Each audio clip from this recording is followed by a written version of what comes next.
Bueno, buenas tardes. Hoy vamos a hablar de quemaduras y trauma esofágico. Entonces vamos a empezar por quemaduras. Generalmente las quemaduras esofágicas son por cáusticos, que viene del griego cáusticos, ya vieron cómo se escribe, que quiere decir quemar. Entonces, los ácidos o álcalis, que son los cáusticos, van a causar daño al estómago y al esófago, y la severidad del daño va a depender de las propiedades corrosivas de la sustancia, de la cantidad, concentración y forma física y de la duración de la exposición. Las propiedades van a ser el pH, que podemos ver abajo a la derecha ejemplos de varios químicos y cómo va a ir cambiando el pH. La cantidad, pues obviamente va a afectar la severidad de las lesiones. Y la forma física, porque no es igual, por ejemplo, un polvo que un líquido, porque el polvo se va a quemar más tiempo a la superficie y va a causar un daño más severo que un líquido. Y la duración de la exposición, que va de la mano con la forma física. En niños va a ser accidental esta exposición, que se toman el cloro o algún detergente, cosas así, accidentalmente. Y en adolescencia y adultos van a ser intencional, que pueden ser intentos suicidas. Los químicos más frecuentes van a ser los álcalis fuertes en productos de limpieza y también las baterías de disco. Entonces, en esta presentación vamos a hablar mucho de sosa cáustica, que es peróxido de sodio o de potasio, que vienen mucho como destapacaños y químicos así fuertes. Y los ácidos generalmente van a ser los que se utilizan para limpiar albercas o las baterías. Esto va a ser menos frecuente. La ingesta de cloro es frecuente, pero rara vez causa daño porque es una sustancia que causa un reflejo de arqueo y de emesis muy importante.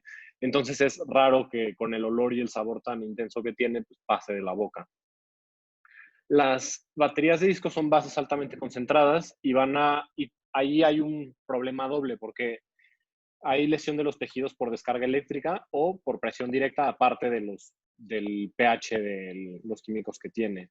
Entonces, si el paciente ingirió la batería hace menos de 6 horas, se debe realizar una endoscopía de urgencia para tratar de extraerla, y si pasaron más de 6 horas, ya se tiene que realizar la valoración completa de la que ahorita vamos a hablar.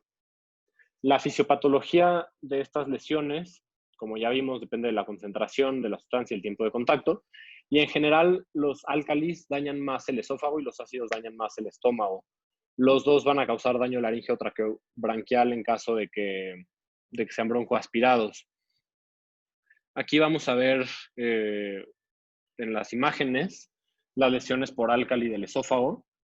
Al principio, en la A, vemos úlceras superficiales con sangrado y exudados, que es una quemadura tipo 2A. Ahorita vamos a hablar un poquito más de los grados de las quemaduras, pero en general es similar a las quemaduras en piel. En el esófago distal, en el B, vamos a ver quemaduras circunferenciales. En el antro vamos a ver necrosis y ulceración extendida. Y en el duodeno solamente hiperemia. Entonces, vamos a empezar por quemaduras por álcali.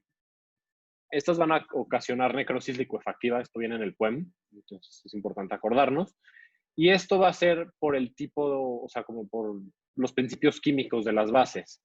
Las bases, como todos sabemos, van a aceptar protones al contacto con el agua.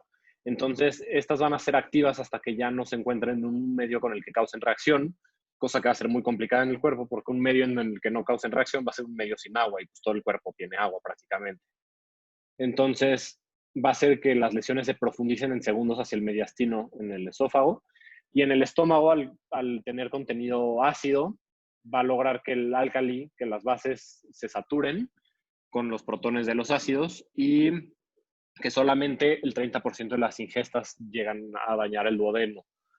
El daño es más común con preparaciones líquidas, y esto puede causar perforaciones. Lo más frecuente es que sean perforaciones esofágicas que se vayan hacia el mediastino o en el cuello. También puede haber perforaciones gástricas o, ya en menos medida, las perforaciones duodenales. Obviamente, entre más alcalino sea el pH de la sustancia ingerida, más severo va a ser el daño. Entonces, las lesiones más importantes las vamos a observar en los primeros días, hasta 3 a 4 días, y vamos a tener que, aparte del daño líquido químico por contacto, vamos a tener ulceración causada por trombosis vascular e inflamación de la mucosa. Luego, 2 semanas después, ya empieza a descamarse esta mucosa dañada y empieza a haber repitelización que se concluye hasta 2 meses después. Esto puede después llevar a estenosis por formación de bridas y de estricturas. Ya hablando de ácidos, esta va a causar necrosis coagulativa por trombosis de los vasos de la mucosa. Esto va a formar una escara que al final va a ser algo benéfico que va a proteger al tejido que está por debajo. Entonces solamente se va a dañar generalmente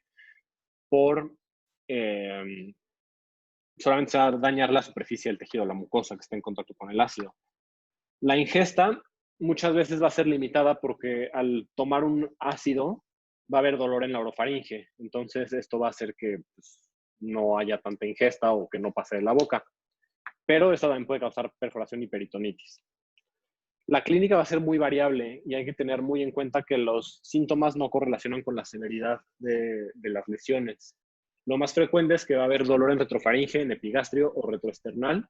También puede haber disfagia, cialorrea, vómito, hematemesis, dolor abdominal, datos de abdomen agudo.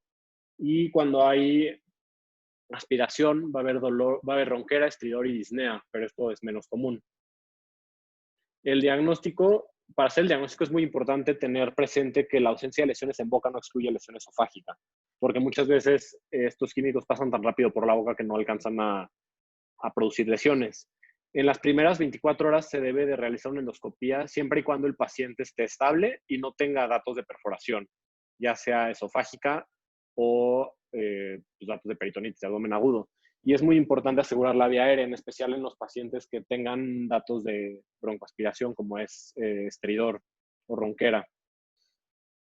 La clasificación más utilizada para las lesiones por cáusticos es la de Sargar, publicada en 1991, que se parece un poco a la de quemaduras en la piel. En el grado 0 es que la mucosa está normal, entonces que no hay ninguna lesión. En el grado 1 solamente vamos a ver la mucosa edematizada e hiperémica. También esto va a producir una descamación de la mucosa que no va a dejar cicatrices después. El grado 2 ya traspasa la mucosa y vamos a encontrar tejidos friables, hemorrágicos, con erosiones, vacuolización, membranas o úlceras superficiales. Esta se va a dividir en 2A o 2B, igual que las quemaduras. Si es 2A, vamos a tener úlceras superficiales y que no son circunferenciales. Y la 2B si van a ser úlceras profundas o úlceras circunferenciales. En el grado 3 ya vamos a ver necrosis y se va a dividir en 3A y 3B dependiendo si es necrosis localizada o necrosis extensa. Esta clasificación también nos sirve para el pronóstico. Generalmente podemos decir que las lesiones grado 1 y 2A no van a tener ninguna secuelas y las 2B y 3A van a tener estenosis pues ya en una tasa muy elevada, de 70 al 100%, dependiendo de la severidad. Ya las lesiones 3B pues van a tener una mortalidad bastante elevada de 65% y esas pueden requerir resección del esófago. También existe otra clasificación que va a ser por tomografía y esta va a depender del grado 1 y el 2, nos va a distinguir el engrosamiento de la pared esofágica de más o menos de 3 milímetros. Y en el grado 3 ya vamos a observar afectación de los tejidos periesofágicos. Y ya en el grado 4 vamos a tener colecciones periesofágicas. Esta también va a tener una correlación con el riesgo de presentar estenosis después de las lesiones y se ha visto que tiene una mejor correlación que la clasificación endoscópica para predecir la formación de estenosis. El manejo pues, es bastante empírico porque hay pocos estudios aleatorizados de casos y controles y el manejo que se tiene actualmente se basa en modelos animales y en experiencia clínica. Entonces, lo más importante de estos manejos es dar resucitación adecuada y manejo quirúrgico urgente en los pacientes que lo necesitan. Los pacientes con quemaduras de grado 2B o 3 de cualquier tipo se deben de manejar en terapia intensiva y se debe de individualizar el manejo. En los pacientes que son asintomáticos y que tienen PAs confiables, esto es muy importante porque tenemos que tomar en cuenta que muchos de los casos de lesiones por álcalis son secundarios a intentos de suicidio. Entonces, estos pacientes no siempre van a ser cooperadores o no siempre se va a saber la cantidad y el tipo de químico que ingirieron. Entonces, si es un PA confiable, no siempre es necesario realizar endoscopia y se puede vigilar. Y todos los demás pacientes, los que tengan síntomas o los que tengan PAs no confiables, se deben de ingresar y se deben de manejar con ayuno y estudios de imagen seriados. Entonces, lo más importante de los pacientes inestables es ABC, asegurar la vía aérea e iniciar resucitación. Se debe de iniciar también analgesia con opioides, inhibidores de bomba de protones IB, y buscar signos de mediastinitis, peritonitis o perforación. Estos pacientes tienen que ser llevados a quirófano urgentemente para cirugía. También se recomienda iniciar antibióticos de amplio espectro para los pacientes con lesión grado 3 a todos, y la evidencia es menos fuerte, pero aún así se recomienda iniciar este tipo de antibióticos para pacientes con lesiones grado 2. También, muy importante, no hay que usar eméticos, hay que decir a los pacientes que no deben de buscar el vómito, porque esto puede hacer que el químico, el cáustico, lesione pues, pasando de regreso otra vez. No se deben de utilizar neutralizadores porque muchas veces estos pueden causar lesiones, reacciones exotérmicas que en tejidos ya lesionados previamente pueden terminar de perforar a los pacientes, y no se debe de colocar una sonda nasogástrica en estos pacientes porque podemos perforarlos también. Entonces, para los pacientes que no tienen contraindicación para endoscopía, se debe de realizar una en las primeras 24 horas. Si se encuentra una lesión grado 0, o sea, mucosa normal, pues no se necesita hacer nada y el paciente se puede ir de alta. Si es una lesión grado 1 o 2A, se deja en observación en ayuno por 24 a 48 horas. Después se puede empezar vía oral con líquidos poco a poco y valorar según tolerancia. Para lesiones grado 3, 2B y 3, se debe colocar sonda nasoentérica, mucho ojo, esto es guiado por endoscopía para asegurarnos que no vamos a lesionar más. Y si el paciente puede deglutir saliva y ya no tiene dolor u otros síntomas, se puede iniciar líquidos vía oral en 48 horas. Para las lesiones grado 3 se debe de observar estrechamente durante mínimo una semana. Y en estos casos, en estos pacientes, hay case reports donde proponen el uso de stents como profilaxis para estenosis y también para prevenir perforaciones, pero pues esto se queda en evidencia anecdótica, entonces no es una recomendación que hay para todos los pacientes. Ya en cuanto al manejo quirúrgico, la cirugía urgente se debe hacer en todos los pacientes con datos de perforación. Se debe hacer drenaje, ¿sí? Retomando nada más hasta aquí, antes de pasar a la cirugía, es muy importante lo que has mencionado a lo largo de toda la presentación. Preguntas de PUEM suelen ser: ¿qué tipo de necrosis provoca los álcalis, necrosis licuefactiva? ¿Qué tipo de necrosis provocan los ácidos, necrosis coagulativa? Eso suele ser pregunta de todos los PUEMs. Recuerden que los álcalis suelen ser más espesos, por eso su paso a lo largo del esófago tiene más tiempo de contacto y la lesión es inmediata. Entonces, es por ello que por favor no provoquen el vómito en este tipo de pacientes.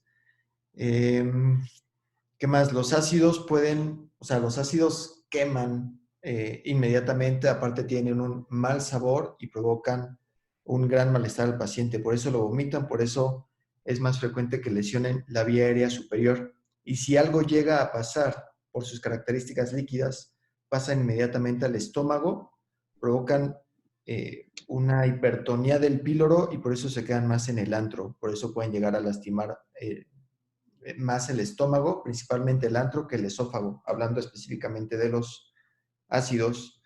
En estos pacientes, por favor, siempre aseguren la vía aérea. Hay que asegurarse de que la vía aérea esté permeable, sobre todo con los ácidos, y también no les provoquen el vómito. No se sugiere darles leche por la reacción exotérmica que bien mencionaste, y no les pongan sonda nasogástrica en el periodo agudo. Todo esto se lo tienen que llevar a casa. Gracias, Gon, perdón. No pasa nada. Entonces, los pacientes con datos de perforación tienen que ser llevados a quirófano, sí o sí.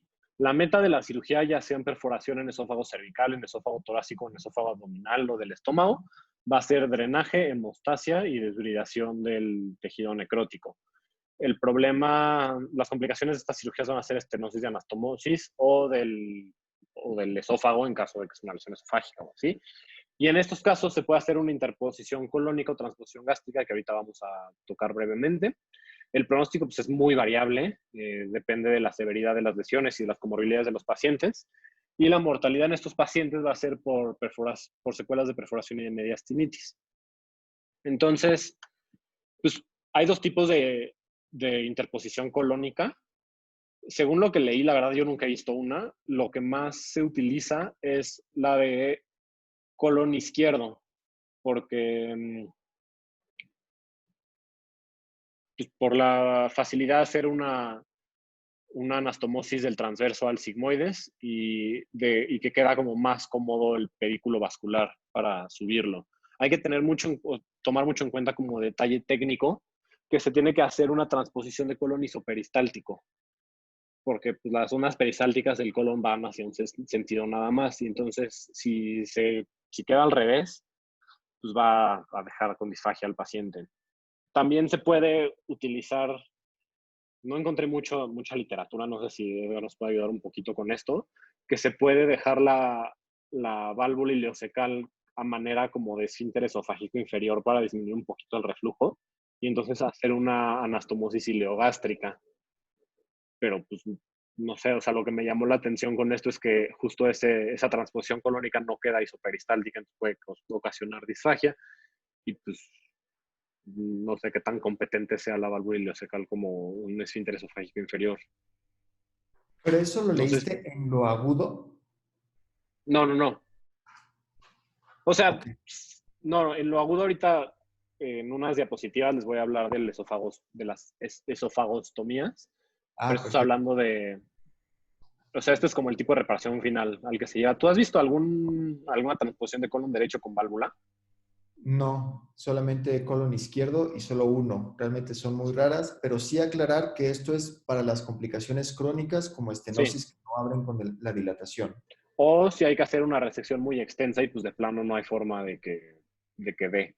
Y pues del lado derecho es como hacer una manga y hacer una esófago gastro, pero pues cervical. Pero bueno, ahorita vamos a ver todas estas cosas. Esta es otra imagen que encontré como explicando más o menos cómo se hace una transposición. En este caso se hace una ciego transverso anastomosis y se sube el colon derecho isoperistáltico. Pero bueno, las secuelas de las lesiones por cáusticos van a ser estenosis y va a haber hasta en dos terceras partes de los pacientes. Del lado derecho podemos ver un esofagograma eh, en un paciente que tuvo ingesta de sosa cáustica 25 años después. Entonces el paciente quedó con disfagia y podemos ver pues, cómo pasa el medio de contraste filiforme en algunos segmentos. Entonces, la estenosis puede ser esofágica en caso de álcalis, y como bien dijo Edgar, pues el daño de los ácidos va a ser más en el estómago y puede haber también estenosis pilórica. Y estos pacientes pueden llegar a requerir esofaguectomía. El tratamiento inicial de las estenosis va a ser con dilatación y se puede iniciar 6 semanas después. La meta es dilatar 15 milímetros para poder aliviar disfagia. La perforación es bastante rara, en especial como dijo Katia en una de las clases previas, que si se usan los boogies bien, los dilatadores como secuencialmente, disminuyes bastante el riesgo de perforación. Normalmente la dilatación se hace endoscópica, pero si no se puede, también se puede hacer una dilatación retrógrada por la paroscopía, que creo que pues, no es lo preferible porque es mucho más invasivo. Y el uso de stents se ha propuesto como profilaxis para la estenosis, pero no se ha demostrado su utilidad en estudios adecuados. O el uso de esteroides también. Y estos pacientes también van a tener un riesgo 1000 veces mayor a la población general de presentar cáncer de células escamosas cuando hay ingesta de sosa cáustica. La latencia puede ser en promedio de 41 años, desde 13 hasta 71 años. Y pues puede ser en todo el esófago. Se ha visto que el carcinoma de cicatriz presenta más temprano, pero responde mejor al tratamiento. Entonces, pues unas por otras, porque la clínica la da más temprano y hay menos diseminación linfática por la fibrosis del tejido. Entonces, la Asociación Americana de Gastroenterología recomienda tener seguimiento entre cada 1 a 3 años por 15 a 20 años después de la lesión, pero pues esto no exime a los pacientes porque pues, hay latencia hasta 40 años. Hasta aquí llegamos con los cáusticos. No sé si alguien tenga alguna duda. ¿Vas a hablar del tratamiento en agudo de pacientes perforados? Sí, pero eso más en trauma, porque pues el trauma pues es más, o sea, lo metí en trauma. Ok. que es lo que sigue. Entonces, sí Entonces, aclarar que este tratamiento que mencionaste con la rotación y migración del colon, por ejemplo, es para las complicaciones y se realiza meses después de lo agudo. ¿Ok?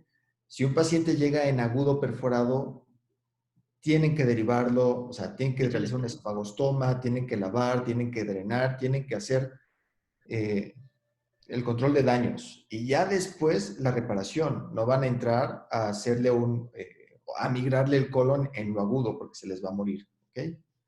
sí, Esto fue el tratamiento de las complicaciones o de las secuelas cuando la endoscopía no es factible o no fue útil o el paciente o las complicaciones fueron refractarias. Y ahorita vas a mencionar cómo se repara en lo agudo. sí.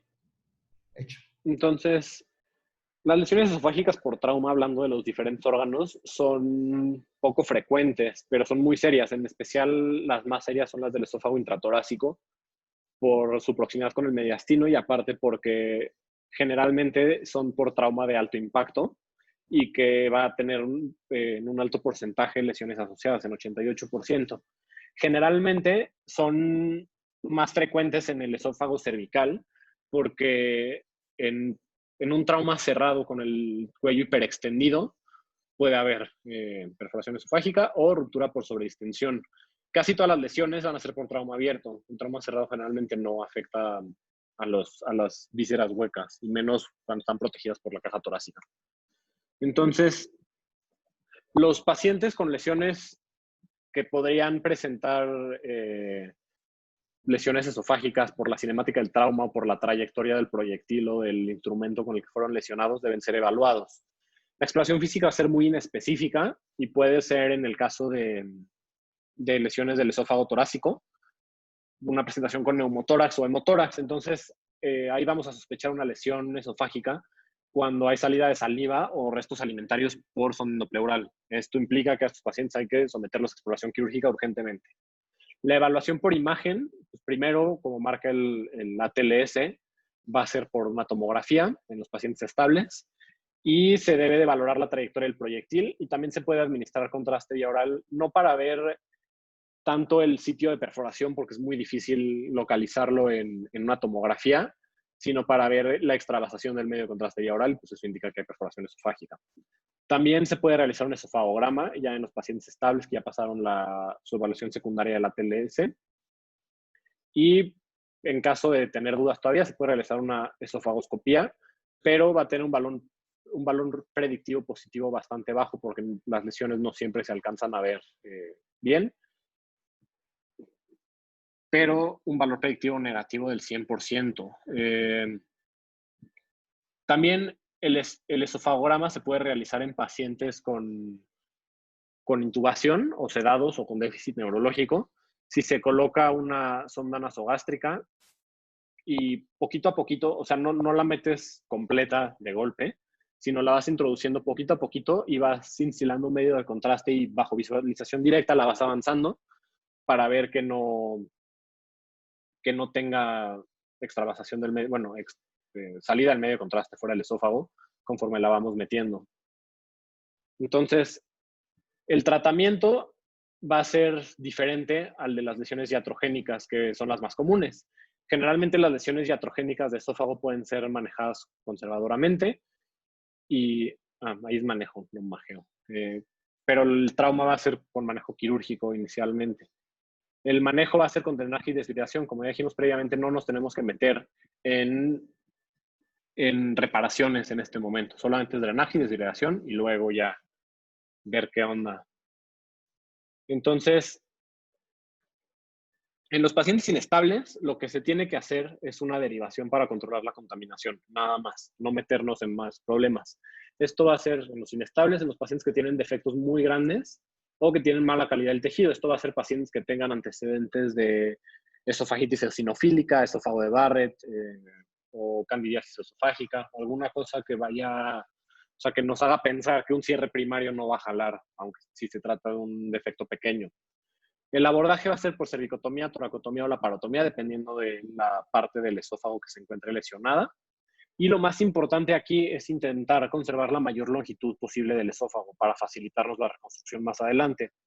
Ya que localizamos la zona de la lesión, nos vamos a ir lo más lejos proximal que se pueda de tejido sano y ahí vamos a cortar y exteriorizar el esófago, como vemos en la imagen de la derecha. Después, en el caso de una lesión en esófago torácico o cervical, se va a exteriorizar a nivel cervical y se va a hacer un túnel a través del esternocleidomastoideo y del pectoral para exteriorizarlo en el tórax anterior. Es importante aquí ponerlo de ladito para no dificultarnos la técnica quirúrgica en caso de que el paciente luego requiera una traqueostomía. También se recomienda que en el mismo tiempo quirúrgico se coloque una sonda para nutrición enteral y 6 meses a 1 año después ya vamos a empezar a pensar en las construcciones que ya vimos previamente. Entonces, las lesiones en... Ay, alguien...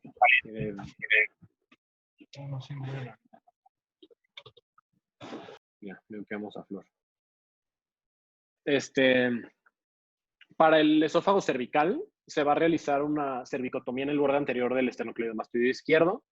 Se va a hacer una retracción medial del esternocleidomastoideo utilizando una disección Roma para entrar al plano prevertebral avascular y poder rodear el esófago con un Penrose y tener una exposición del esófago en 360 grados para poderlo valorar.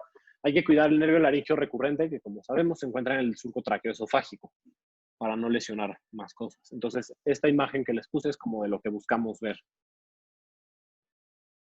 Entonces, como perlas de este tratamiento, hay que tener presente que el esófago no tiene serosa, entonces hay mayor riesgo de fuga postoperatoria por ausencia de serosa. Las fugas mediastinales son muy mórbidas por el riesgo de mediastinitis y el tratamiento que esto conlleva. Y también tomar en cuenta que la lesión de la mucosa muchas veces es más grande que la lesión en la muscular. Entonces, tenemos que incidir en los vértices de la lesión en la muscular para poder ver el tamaño real de la lesión en la mucosa. También se puede colocar ya en quirófano, teniendo el esófago bajo nuestros ojos, una sonda nasogástrica para facilitar la reparación y sentir bien pues, que estamos dejando la luz permeable, que no estamos agarrando nada, ir sintiendo que la sonda nasogástrica está libre al momento de dar los puntos para asegurarnos que no estamos agarrando la otra cara del esófago o la sonda nasogástrica. La reparación va a ser en 2 capas, una para la mucosa. Lo que yo leí es que recomiendan la utilización de puntos interrumpidos con una sutura absorbible o no absorbible monofilamento, y la muscular con puntos interrumpidos también, pero esta vez con una sutura no absorbible, obviamente utilizando aguja redonda en las dos. Ya. ¿Te puedes regresar tantito, Gon? El tercer punto que tiene ahí que es necesario visualizar bien la mucosa es muy importante. O sea, cuando tienes las lesiones, como que se retrae la mucosa, entonces sí tienes que abrir un poquito la muscular hasta que veas los vértices de la mucosa para poder cerrarlo perfectamente bien. Entonces, nada más para recalcar ese punto. Sí, porque si no haces eso y nada más te confías cerrando la mucosa que ves, puedes dejar hoyos en los vértices en la mucosa y aumentar el riesgo de fuga. Entonces, exacto. Es súper importante esto. Entonces, generalmente las lesiones cervicales son más benignas, entre comillas, que las lesiones torácicas por las secuelas que estas pueden ocasionar. Entonces, los principios van a ser los mismos. Reparación primaria reforzada, preservar longitud esofágica, drenaje amplio y colocar un acceso para nutrición enteral. También muchos de los artículos y de los libros que revisé recomiendan antes de entrar tomar un coleajo pediculado en músculo intercostal, como vemos arriba, cuidando el paquete neurovascular que está pegado al borde inferior de la costilla de arriba, de donde lo tomemos, para poder usar este colgajo para reforzar nuestro cierre. El acceso para reparar las lesiones de esófago torácico va a ser por una toracotomía posterolateral derecha, como veíamos, como dijo el doctor Obregón ayer, esto es para no tener el corazón ahí estorbándonos. Vamos a dividir la vena ácigos, retraer superiormente el pulmón derecho y hacer una incisión amplia en la pleura mediastinal para poder visualizar por completo el esófago. Todos los tejidos no viables deben ser debridados y ya después de hacer la reparación con la misma técnica que en el esófago cervical, o sea, en 2 capas, la capa profunda con puntos interrumpidos, con sutura absorbible o no absorbible, la muscular igual con puntos interrumpidos con sutura no absorbible, y después colocar un drenaje mediastinal de gran calibre de 28 o 32 French. Y una semana después, si no hay fuga y si las condiciones del paciente lo permiten, se puede valorar iniciar nutrición por vía oral, obviamente empezando por líquidos. Estas son más otras imágenes para que podamos ver cómo se debe de incidir en la pleura mediastinal o pericardio para visualizar bien el esófago, y se debe de despegar en toda su circunferencia el esófago para revisarlo en todo su entorno. Y entonces en la parte de abajo podemos ver cómo la muscular se tiene que incidir para poder alcanzar a ver toda la lesión en la mucosa, y pues la reparación en doble capa con puntos interrumpidos, muy importante. Y ya para abordar el esófago distal o la unión gastroesofágica ya hay más controversia en las técnicas utilizadas. Se puede realizar una toracotomía posterolateral, como ya vimos, en el 7º espacio intercostal, pero del lado izquierdo, esta vez para poder alcanzar ver el hiato. También se puede hacer una laparotomía o un abordaje híbrido toracoabdominal. Si es una lesión en el esófago distal, en lugar de utilizar el colgajo pediculado que les mencioné previamente, se pueden reforzar estas reparaciones con funduplicatura. Es súper importante reforzar estas lesiones. Igual, hacer todo lo posible por preservar la longitud esofágica, y si las condiciones del paciente o el grado de la lesión no permiten hacer una reparación primaria, ya en el esófago distal o en la unión, se puede hacer una fístula controlada utilizando una sonda en T, además de un drenaje, y ya entrar en un segundo tiempo para hacer la reparación completa. En los pacientes que no sabemos si van a tolerar la cirugía con sepsis mediastinal o con defectos muy grandes, se ha propuesto el uso de técnicas endoscópicas, pero pues todos los artículos dicen que esto se basa en evidencia débil, es como reportes de casos o reportes anecdóticos. Se ha propuesto que si hay pacientes con lesiones en esófago cervical proximal que van a dejar un esófago muy corto proximal para la reparación subsecuente, si son lesiones en la unión gastroesofágica o lesiones de más de 6 centímetros, se puede colocar un stent en los pacientes que no van a aguantar la cirugía, y es importante que este stent sea 4 centímetros más largo que la lesión, y se debe colocar en quirófano con un cirujano experimentado ahí presente para que si no se logra colocar el stent o la lesión se rasga más o se requiere, pues que el paciente sea intervenido quirúrgicamente. De igual forma, se debe hacer una desbridación y drenaje del tejido contaminado, aparte de la colocación del stent. Los desenlaces, pues es un tipo de lesiones con una mortalidad bastante elevada, del 0 al 22% dependiendo de las series. La serie más grande, que es de más de 1,000 pacientes de la AAST, dice que tiene una mortalidad de 19%, y las complicaciones son frecuentes, con una morbilidad de 38 a 66%. Esta va a ser mayor en las lesiones severas, que van a tener retraso en el diagnóstico, y en los pacientes, o sea, la complicación más temida de estos pacientes son las fístulas traqueoesofágicas, que son fístulas traqueoesofágicas adquiridas no malignas, y estas van a ser en los casos que se realizan reparaciones no reforzadas sin interposición muscular. Entonces, o sea, aparte de reforzar el cierre primario, el poner un colgajo ahí encima de la reparación disminuye la incidencia de fístulas. La presentación de estos pacientes va a ser con síntomas respiratorios leves o neumonías recurrentes, y el manejo va a ser quirúrgico. Se tiene que hacer ligadura de la fístula y reparación de la tráquea y del esófago, ahora sí con una interposición muscular. Y en los pacientes que no son candidatos quirúrgicos por comorbilidades o por malas condiciones, se pueden colocar stents, pero con menor tasa de éxito. Y eso es todo para trauma. No sé si tienen algún comentario o duda. Ahora, el doctor de la Vega me pidió que hablara un poquito del síndrome de Boerhaave, que es como si fuera, o sea, similar al trauma, pero con otra cinemática. No sé si alguien tiene dudas o comentarios. Puntualizar nada más en lo que bien mencionaste y puntualizó también la doctora de Rienzo, que la lesión superficial, hablando de externo a interno, siempre es la punta del iceberg y siempre la mucosa, la lesión de la mucosa es más extensa. Entonces tienen que desbridar bien los bordes, acceder bien a la mucosa y cerrar en dos planos. Muy buenos drenajes, control de daños, lavar muy bien. Si es necesario su esofagostoma, si no, la reparación primaria con dejando descansar en cuanto a la vía oral. Afortunadamente es poco frecuente. Recuerden siempre que esófago, igual que la vía biliar, igual que duodeno, igual que recto, por sus características anatómicas y sus porciones sin serosa, siempre hay que respetarlos, por favor. Ok, pues vamos a pasar a Gon, la... ¿leíste algo en Sí. cuanto a tiempos desde la lesión, según cuánto tiempo ha pasado y qué complicaciones tienen, qué tratamientos darles o qué opciones tienes? Leí que o sea, lo más importante es manejo quirúrgico lo más pronto posible. En las primeras 24 horas es lo ideal.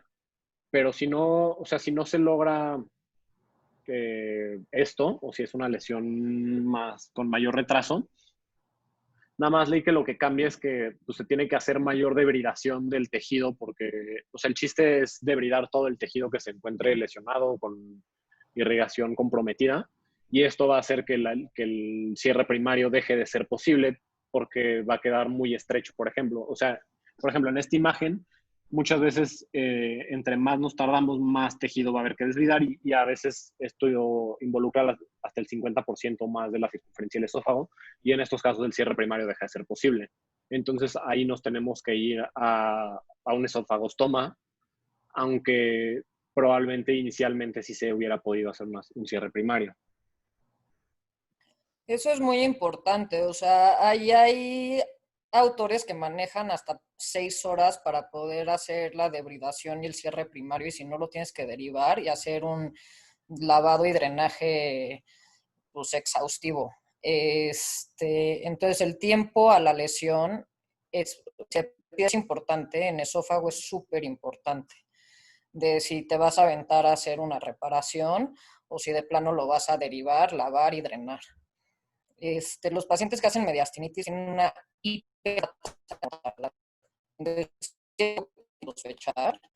Como bien dijo, con los estudios contrastados, pues obviamente nos confirman, pero si ustedes ven una radiografía de tórax donde tienen neumomediastino o tienen un paciente que le crepita el cuello, sí están obligados a descartar una lesión de esófago porque si la diagnostican tardíamente, sí le cambian el panorama enormemente a un paciente.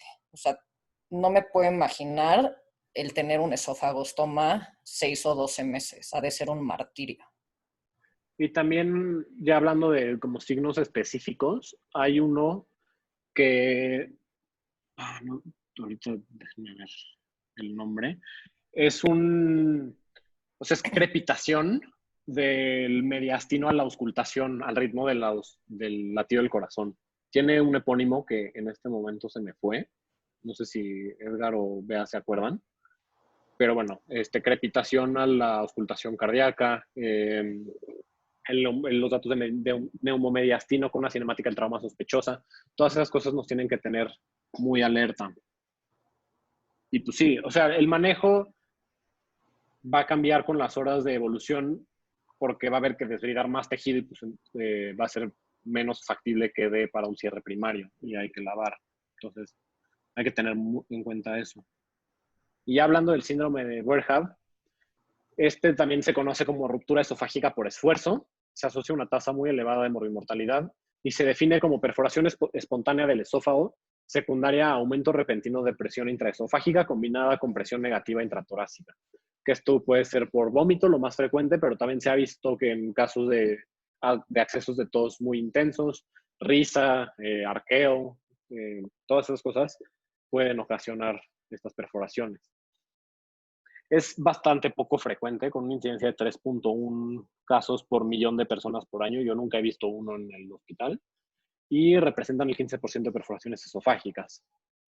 La patogénesis pues puede ocurrir a cualquier persona, en esófagos normales, aunque también se puede presentar en pacientes con esófagos enfermos, con esofagitis eosinofílica, Barrett o úlceras.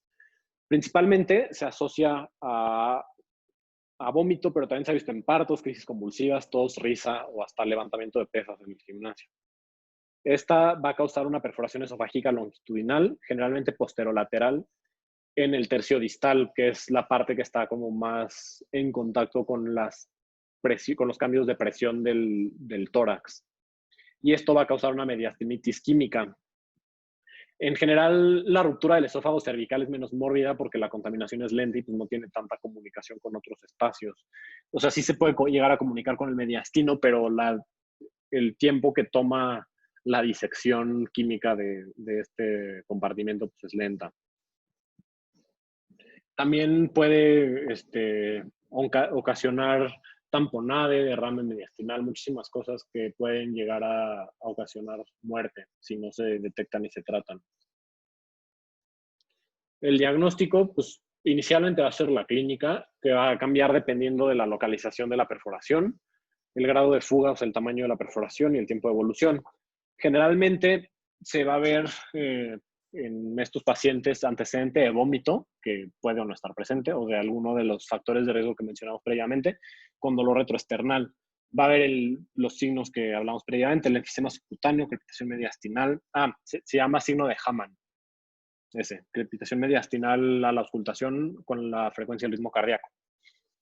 También puede haber odinofagia, disnea y sepsis que se presenta en horas.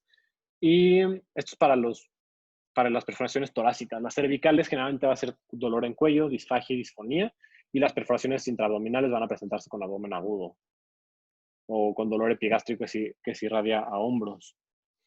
Esto se va a diagnosticar con radiografías cervicales y de tórax, que vamos a ver neumomediastino o enfisema subcutáneo, como podemos ver arriba a la derecha. Y podemos ver también aire libre en el mediastino con radiografías. Estas van a ser muy inespecíficas y pueden o no verse, porque también muchas veces se tardan horas en presentarse en el mediastino o estos datos. El diagnóstico más certero se va a hacer con esofagograma, que solamente va a tener 10% de falsos negativos. Y inicialmente se va a hacer con gastrografín. De ser negativo, si tenemos una alta sospecha, se puede utilizar vario. Como sabemos, el gastrografín es hidrosoluble y es bastante inocuo al extravasarse, porque tampoco queremos meter más problemas químicos al mediastino en un paciente que estamos sospechando una perforación de esófago torácico. Pero si queremos, o sea, si la sospecha es alta y queremos creemos que fue un falso negativo con gastrografín, se puede utilizar vario.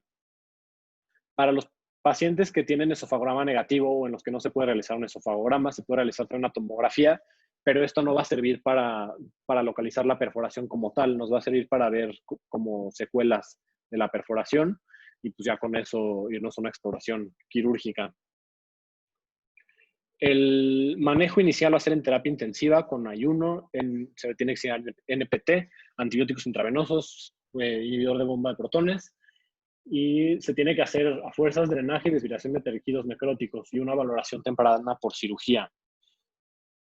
En los pacientes con fugas contenidas, que generalmente van a ser pacientes con lesiones en el esófago cervical y que tengan flujo retrógrado con el contraste, o sea, que no se vaya a hacer una colección ahí, se pueden manejar médicamente con ayuno 7 días, ayuno oral 7 días, NPT o nutrición enteral, antibióticos intravenosos por 7 a 14 días y drenaje percutáneo de ser necesario. Esto también tiene que ser pacientes con síntomas leves, sin sepsis, con accesos a estudios de imagen 24/7 para hacer estudios de imagen seriados y un cirujano disponible ahí para intervenir al paciente en caso de que se necesite.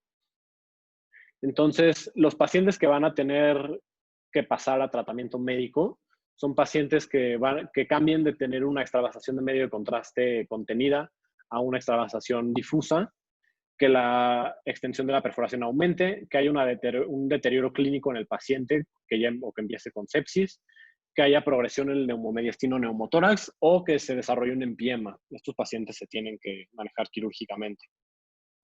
El manejo quirúrgico va a ser similar a trauma. Desbridar el tejido, intentar hacer una reparación primaria si se puede, si no, pues se deriva. Y también se ha propuesto el manejo endoscópico en estos casos, en los casos de los pacientes que no vayan a tolerar cirugía.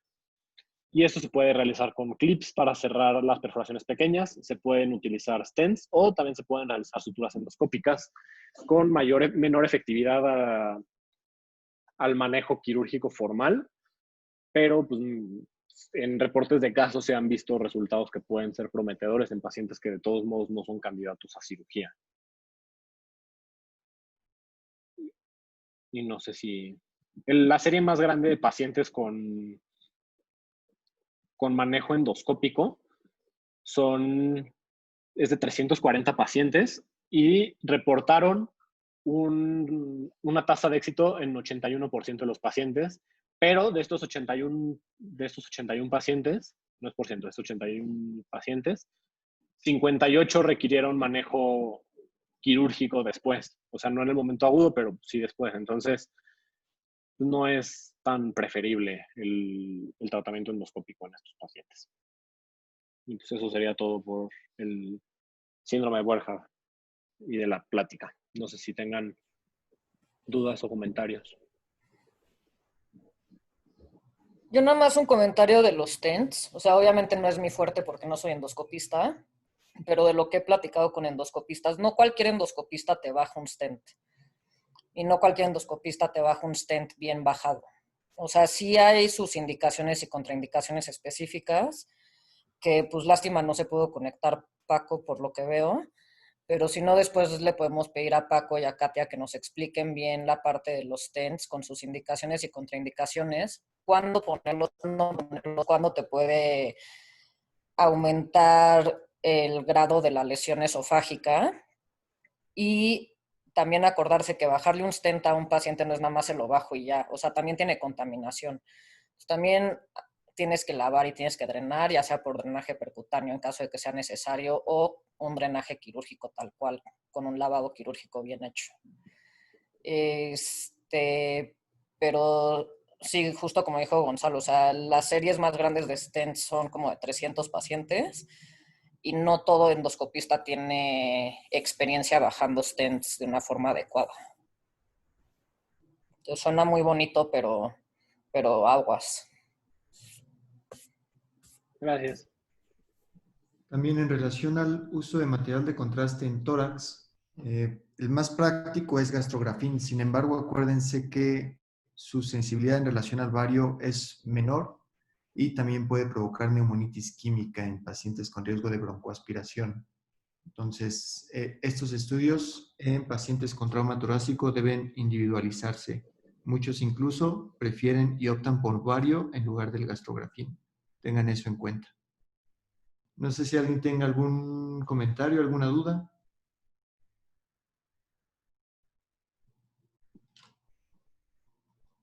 ¿No?